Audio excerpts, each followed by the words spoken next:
Bom dia, muito bom dia. Está no ar o Jornal do Boris. O Jornal do Boris é um sobrevoo pelos principais acontecimentos do Brasil e do mundo a partir das primeiras páginas dos jornais. E hoje o noticiário, com o fim do carnaval, retorna e o faz de maneira estrepitosa às primeiras páginas brasileiras. Folha de São Paulo.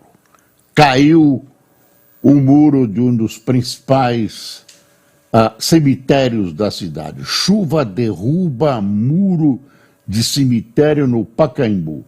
Casal é levado por córrego na Grande São Paulo. Funcionários fazem limpeza nos fundos do Araçá, na zona oeste da capital paulista. Em Suzano, homem morreu e mulher está desaparecida, consequência das chuvas. E duas coisas aqui embaixo: o Lula visitando os monumentos, aí tem as pirâmides o presidente e a primeira-dama visita pirâmides e esfinge no Cairo, em dia sem compromissos oficiais. Petista inicia viagem de quase uma semana à África. Olha que bonitinho, o Lula com a esfinge. A esfinge é essa aqui, viu? É para que não pairem dúvidas. A esfinge dizia para as pessoas antes de matá-las: decifra-me ou te devorarei. Você sabia disso? E, bom, hoje o presidente vai ser recebido pelo Sisi, pelo ditador egípcio, depois vai para a Etiópia e no finzinho da viagem, ele tem uma passagem marcada pela Guiana. Eu acho que essa passagem pela Guiana, vocês vão achar que eu estou exagerando, é mais importante politicamente para o Brasil e para a América do Sul do que a viagem para o Egito e para a Etiópia.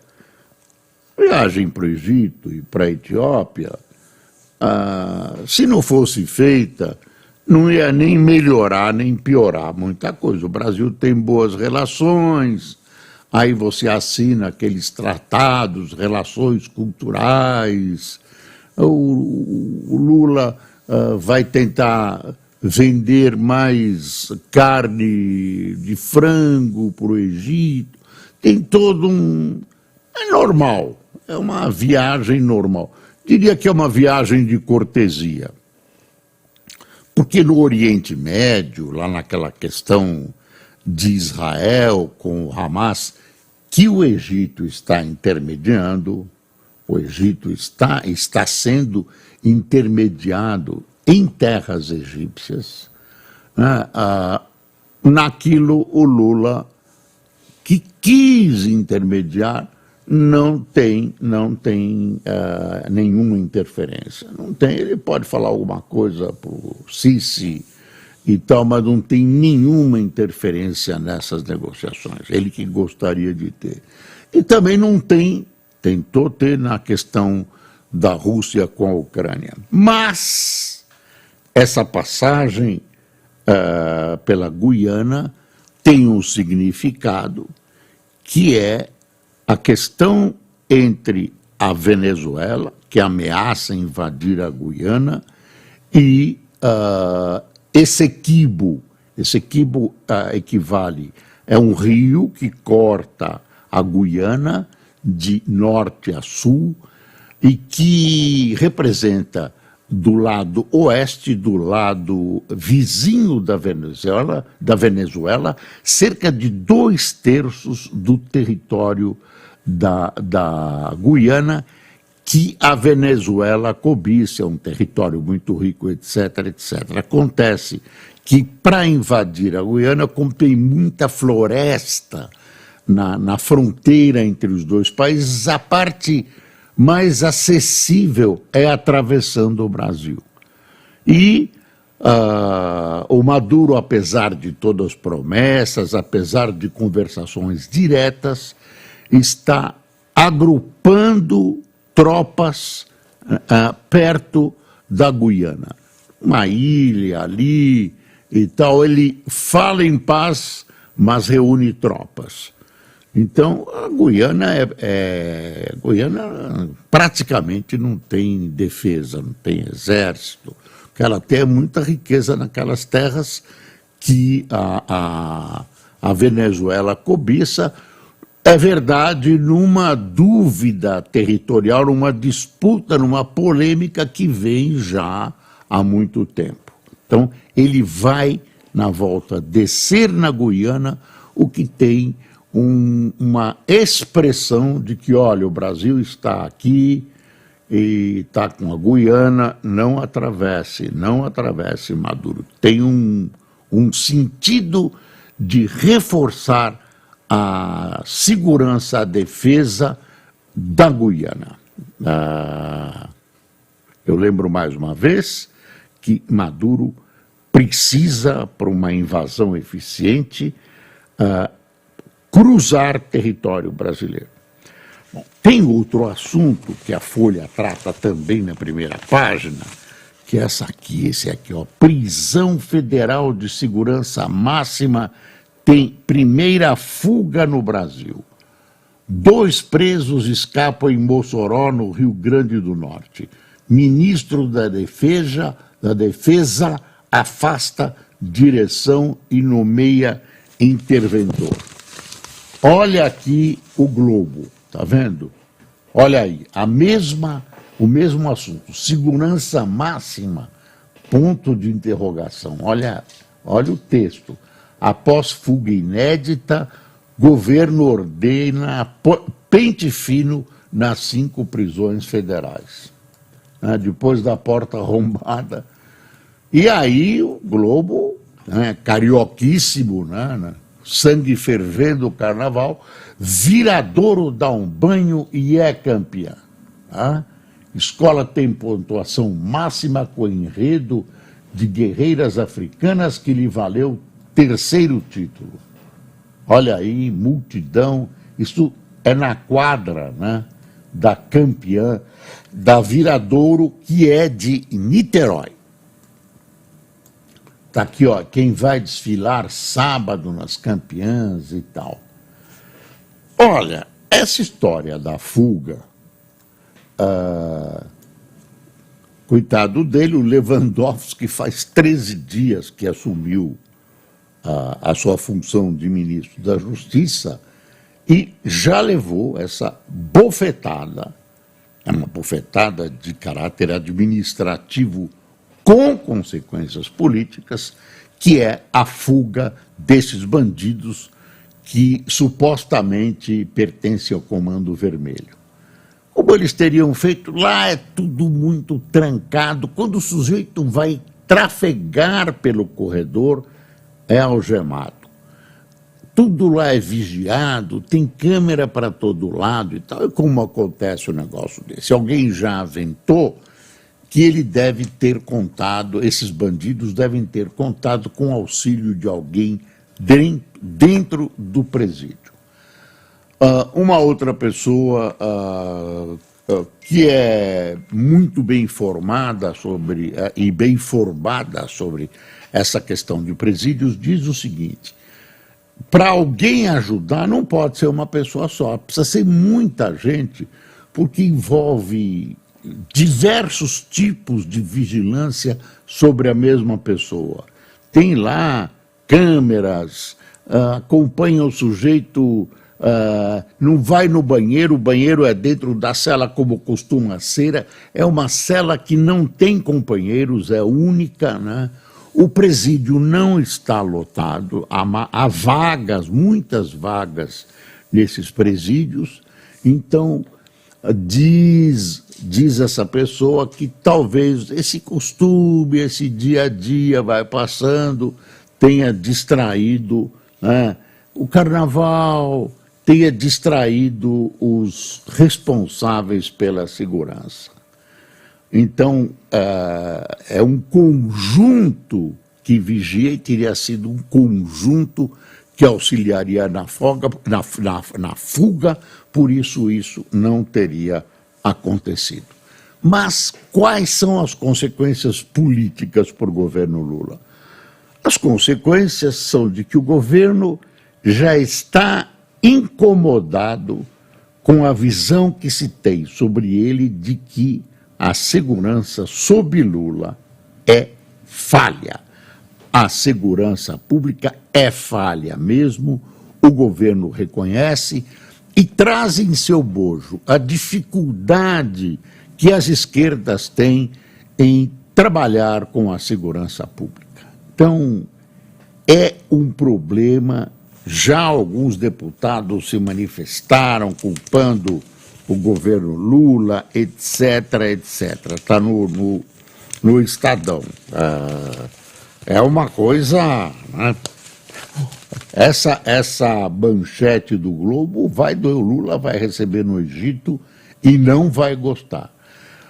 O Lewandowski, se fosse algum tempo antes, podia colocar a culpa no Bolsonaro. Dessa vez, se ele colocar a culpa no governo anterior, entre aspas, vai ter que falar do Flávio Dino.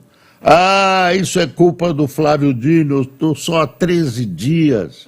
Mas não pode, não vai falar do correligionário, né? Que por enquanto está no Senado e vai para o STF. Então, vai ter que aguentar calado, né? E vai ter que tomar providências. Ele tomou as providências que tinha que tomar, demitiu o diretor da cadeia, está pondo o interventor, enfim. O que ele podia mexer, ele mexeu. E vai passar um pente fino nos outros presídios. São 5 os presídios federais para casos muito graves, né? E, quer dizer, bandido que está lá é bandido de respeito, né, no crime. Então, agora o desgaste já virá, porque coloca na ponta do iceberg, né, justo ou injustamente, os problemas de segurança pública que se abatem sobre o Brasil no governo Lula. O governo Lula já tomou uma providência com relação à segurança pública.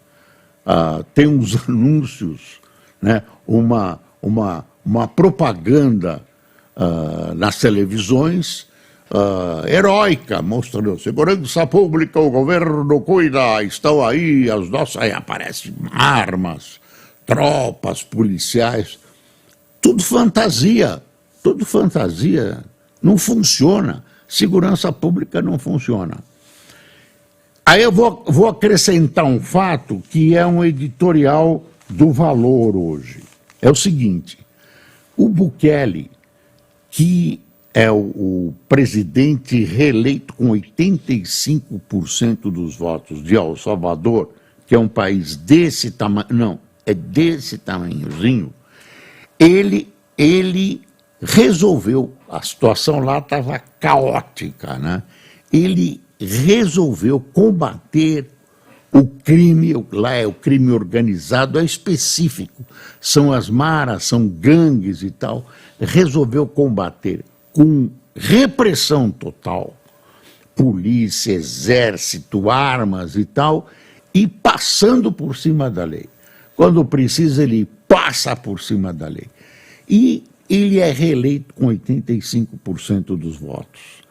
Então, existe uma interpretação entre os estudiosos, vamos ver isso com cuidado, que é o seguinte, a população, ela deu 85% dos votos para a reeleição do Bukele, que também foi uma reeleição irregular e contornou a proibição da Constituição salvadorenha, que proíbe a reeleição, mas aí deu uma gambiarra e foi para a reeleição. E a população respondeu com 85% dos votos, o que é um absurdo, respondeu à queda da criminalidade, à queda dos homicídios com a reeleição do Bukele. O que significa isso para muitos estudiosos? Significa o seguinte, que a população abre mão dos seus direitos democráticos em troca de sossego contra a bandidagem, né? E na América Latina, que é um dos continentes, o continente mais violento do mundo, né, acontece, né, isso e fica gritando como exemplo para muita gente.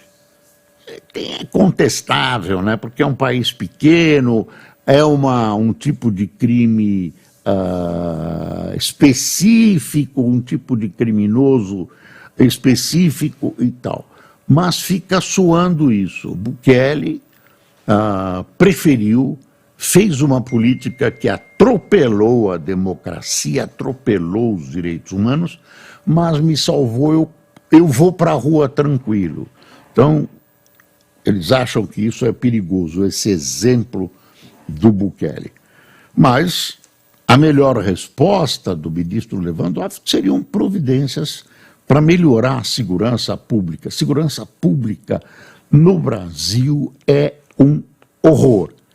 Nós temos, claro, algumas polícias eficientes, a gente vocacionada, há nichos de alta qualidade, mas como um todo, basta ver os resultados.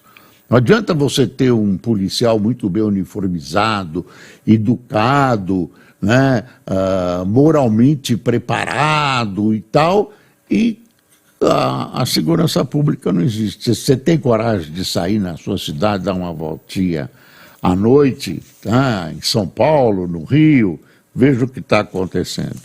Então, o Lula realmente vai ser tocado, né, vai ser atacado por essa questão da segurança pública, que nunca mereceu de nenhum governo dele a atenção devida. A esquerda tem medo de mexer com a segurança pública, aí vem aquela conversa, não, eles são produtos do meio, é a pobreza. Não é verdade, não é verdade, que a razão da criminalidade está na pobreza.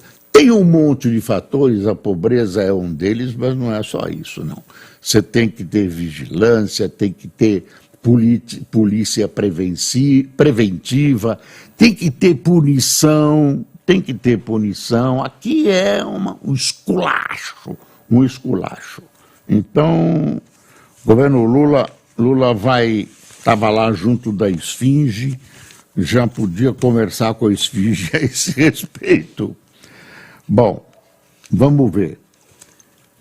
44% de vagas para negros do MP ficam sem preencher. Criada em 2017 para aumentar a diversidade racial entre promotores de justiça e procuradores da República, reserva de pelo menos 20% dos postos para negros em concursos para essas funções esbarra no número reduzido de candidatos aprovados.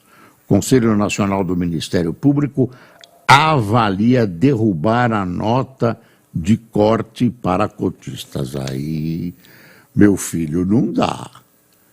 Não dá. Quer dizer, você permite uma nota menor por questões raciais, nem para negro, nem para amarelo, nem para judeu, nem para cigano, nem para ninguém, nem para indígena, nem para quilombola. Nota de cor. Você tem que exigir qualidade. Eu já olho essa questão das cotas de maneira estranha. Tá bom, vamos admitir, especialmente com os nossos irmãos negros que tanto sofreram aqui no Brasil, tiveram a sua libertação sem preparo nenhum, quer dizer, ficaram aí soltos, sem emprego, muitos deles e tudo isso. Ganharam, Princesa Isabel assinou aquilo, tinha que ter havido uma preparação, uma história longa. Mas tudo bem, você criou cotas, agora se criar uma nota de corte mais baixa, desculpe, senhores, isso é uma vergonha. Tá louco? Ah, esqueci dos judeus também, comunidade da qual faço parte, e que é vítima de antissemitismo, e vem aquela reitora que é negra, ex-reitora, né, nos Estados Unidos, de uma das mais importantes universidades americanas, Harvard, e diz que combate, né, negro, vítima de discriminação. Quando é com o judeu, não, é relativo. É relativo. Uma pinóia para essa. Foi defenestrada, foi jogada fora. Ainda tem gente que defende. E ela foi colocada lá por identitarismo, por ser negra.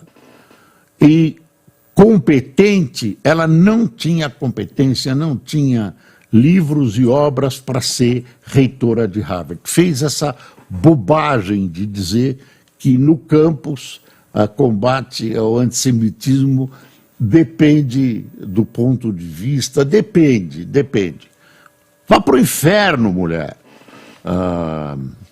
Dobra no Bolsa Família a fatia que tem curso superior. Muito bom. O governo quer liberar fundo de garantia futuro para imóvel. Vamos ver como é esse plano. Quer ainda. Modalidade criada na gestão Bolsonaro pode valer em março para baixa renda, elevando capacidade de pagamento em 8%. Olha aí, olha outra coisa, dengue. Está crescendo a dengue de maneira assustadora em praticamente todo o país. Tome cuidado, você tem parte no combate, limpe aqueles recipientes que tem água parada, etc. Olha aí, tem uma outra coisa da dengue. Avanço da dengue é facilitado por casos sem sintoma. Infectados assintomáticos representam 30% a 50% do total. Como não procuram o sistema de saúde, potencializam a expansão contínua da doença. Casos de febre em áreas de muita transmissão devem ser investigados, afirma o especialista. Bom, Viradouro, você já sabe, foi a campeã do Rio, nós já dissemos. Suspeito de chefiar o PCC emprestou dinheiro a Vai-Vai. Escola de samba recebeu R$300 mil de Beto Bela Vista, apontado pela polícia como um dos líderes da facção da capital. O dinheiro foi usado no desfile de 2023. A agremiação diz que registrou o empréstimo em cartório e que parte dele foi paga. Não é nenhuma virtude receber dinheiro do PCC. Agora é bom lembrar que as grandes escolas de samba, especialmente do Rio de Janeiro, têm sido anos e anos e anos financiadas pelos bicheiros. Em determinado momento, os bicheiros eram até recebidos em salões dos grandes palácios governamentais. Então, vai devagar com ardor. É melhor você combater o PCC do que mexer com esse dinheiro. Claro que não pode, claro que não deve, mas eu estou lembrando que isso, digamos, é um hábito brasileiro que muita gente aplaude, viu? O jogo do bicho é bonzinho, ele financia a cultura com as escolas de samba, dá assistência para muita gente, etc. Deixa eu ver mais. Israel andou bombardeando o Líbano. O norte de Israel tem como fronteira o Líbano. Andaram atirando numa aldeia, numa cidade israelense, mataram um soldado de 20 anos. Israel retalhou e fortemente. O Hezbollah, que também é ligado ao Irã, que atua naquela área. Por enquanto sempre tem umas escaramuças, mas agora aparentemente as coisas estão crescendo de volume. Aí tem dia 25, né, a manifestação bolsonarista na Avenida Paulista. O Tarcísio diz que irá, governador de São Paulo irá, e o prefeito ainda não respondeu, mas o Tarcísio irá. Vai ser uma manifestação que pretende ser gigantesca, uma espécie de demonstração de força popular do Bolsonaro ante as perspectivas de uma condenação à prisão. Aí teve outra coisa dessa coisa do golpe. Trama golpista envolvia filho de general, clube militar se cala. Ex-ABIN Vitor Carneiro é implicado por Heleno em fala sobre infiltrados. Conhecido pela velocidade de emitir posicionamentos e atuar como porta-voz dos oficiais da ativa, o clube militar decidiu adotar o silêncio diante de investigações sobre membros da caserna. A Polícia Federal apura a participação de integrantes das Forças Armadas em planos para um golpe de Estado. Sob reserva, diretores do clube militar citam diferentes fatores como justificativa para manterem-se silentes, mesmo diante do que entendem ser arbitrariedade do STF contra oficiais do Exército. O general Sérgio Tavares Carneiro ocupa a presidência do clube militar. Ele é pai de Vitor Carneiro, que sucedeu Alexandre Ramagem na direção da ABIN e foi citado pelo ministro general Augusto Heleno em plano para infiltrar agentes de órgãos nas campanhas de adversários de Jair Bolsonaro em eleição de 2022. O Heleno fala naquela reunião gravada, né? Ele diz com tranquilidade: olha, vamos infiltrar. O presidente diz: não, vamos conversar isso em outro momento, em outro lugar. Rui Costa é escalado como elo com Lira e ganha força após crises. Chefe da Casa Civil foi escolhido pela missão, mas é alvo nos casos da ABIN e Yanomamis e novo plano industrial. Indícios de corrupção são laterais em processo para caçar Moro.